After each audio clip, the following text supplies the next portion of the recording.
By any reasonable metric of professional sports, the failure of any of the 32 National Football League teams to employ quarterback Colin Kaepernick is either an indication of mass stupidity or a scandalous violation of the league's union agreement. Kaepernick believes it's the latter, as is shown by his decision to file a grievance with the NFL Players Assn, alleging collusion by the team owners. Does he have a case on the face of it? Yes, statistically speaking, he has capabilities equal to or better than more than a dozen quarterbacks who have started in the NFL thus far this year. In legal terms, however, Kaepernick may be in trouble. Collusion claims such as his depend heavily on documentary evidence. Unless he has turned up a piece of paper, email, or recording in which owners have explicitly talked about keeping him unemployed or reached such an agreement implicitly, he may lose. There are bodies in the street and people getting paid leave and getting away with murder, Colin Kaepernick, explaining in 2016 why he refused to stand for the national anthem just because he's empirically better doesn't logically mean that a team would necessarily sign him over someone else, says Michael McCann, a sports law expert at the University of New Hampshire, who has been following the issue for Sports Illustrated online.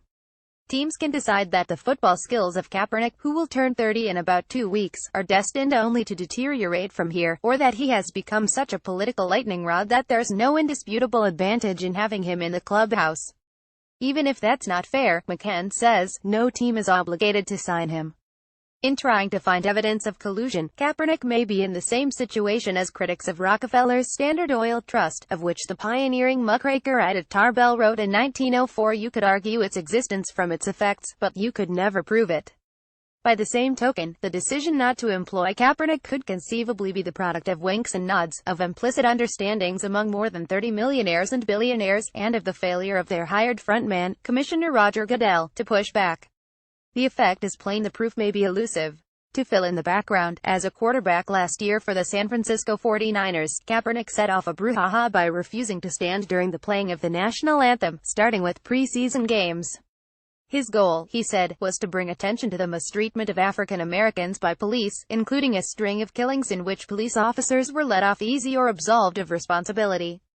To me, this is bigger than football and it would be selfish on my part to look the other way, he said. There are bodies in the street and people getting paid leave and getting away with murder. Kaepernick's action launched league-wide, indeed, nationwide, debates over the status of African Americans in American society and about political statements by sports figures. When Kaepernick's symbolic act spread to players across the NFL this season, the league bosses struggled to come up with a policy solution that continues to elude them. Meanwhile, President Trump hectored the league from the sidelines and the owners tried to figure out if the protests, as opposed to crummy play on the field, explained an apparent decline in television ratings early in the season. Some commentators have asserted that the players are showing disrespect to the American flag by refusing to stand for the Star-Spangled Banner, which is fatuous. Dallas Cowboys owner Jerry Jones, a supporter of Donald Trump, has said he'll bench any player who doesn't stand, which is even more fatuous and sounds like pretty good grounds for a contract grievance right there. The situation decidedly has been not good for Kaepernick's career. The player opted out of his contract with the 49ers in March and had some preseason workouts with the Seattle Seahawks. But he has gone unsigned despite having the ability, at least on paper, to improve the fortunes of several teams. Kaepernick led the 49ers to a berth in the 2013 Super Bowl they lost to the Baltimore Ravens. As Mike Tanier of Bleacher Report wrote after the NFL's Week 1, in which mediocre and star QBs alike turned in atrocious performances, in a league where the quarterback play is this bad, there's no reason why Colin Kaepernick is still unemployed. No football reason, anyway. After Sunday's NFL action, if you claim that Kaepernick does not belong in the NFL because he is not good enough, doesn't fit any offenses, has mechanical flaws or some other football reasons, you are waist-deep in cow manure. Reportedly the final straw prompting Kaepernick to file his grievance was the Tennessee Titans signing of a ludicrously bad Brandon Weeden as a backup for their injured star quarterback, Marcus Mariota, this month. Another opportunity may have arisen in Green Bay on Sunday, when quarterback Aaron Rodgers was knocked out for the season with a broken collarbone. The team says, however, that it will stick with its existing backup quarterbacks instead of giving Kaepernick or other unsigned players a look. There are also grounds to speculate, however, that Kaepernick's legal team turned up some damning evidence recently. Grievances like his must be filed within 90 days of learning of an offense. Kaepernick's attorney, Mark Garagos, didn't respond to a request for comment. Collusion by team owners in professional sports is certainly not new. The most notable cases have involved Major League Baseball. In 1990, the league agreed to pay $280 million to settle a raft of collusion cases that were incontrovertibly clear-cut.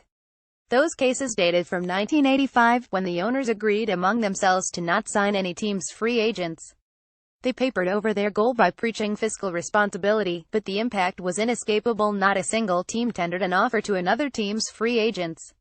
Among the stars on whom no one bid was Kirk Gibson, a Detroit Tigers slugging star who had just turned in a career year. Gibson resigned with the Tigers for 3 years. When he went back on the market in 1988, an impartial arbitrator already had found the owners guilty of collusion. Gibson signed with the Los Angeles Dodgers, and 29 years ago Sunday hit a historic home run to give the Dodgers the first game in the World Series over the Oakland A's. The Dodgers won the series 4-1, but the 1980s collusion was different from what Kaepernick is alleging, McCann observes. The baseball agreement had an effect on all the players, he says. That led to obvious suspicions because really good players were free agents and inexplicably weren't of interest to other teams. It just didn't make any sense. It's easier for individual teams to justify not signing an individual player, however. This is a more nuanced situation, where each individual team might not want Kaepernick or might not want him as much as they want someone else. In the MLB collusion battle, players were able to assemble witness statements and other evidence to make their case. The case also produced long-standing mistrust of the owners. Taking office as baseball commissioner in 1990, Fay Vincent lectured his bosses, "The single biggest reality you guys have to face up to is collusion.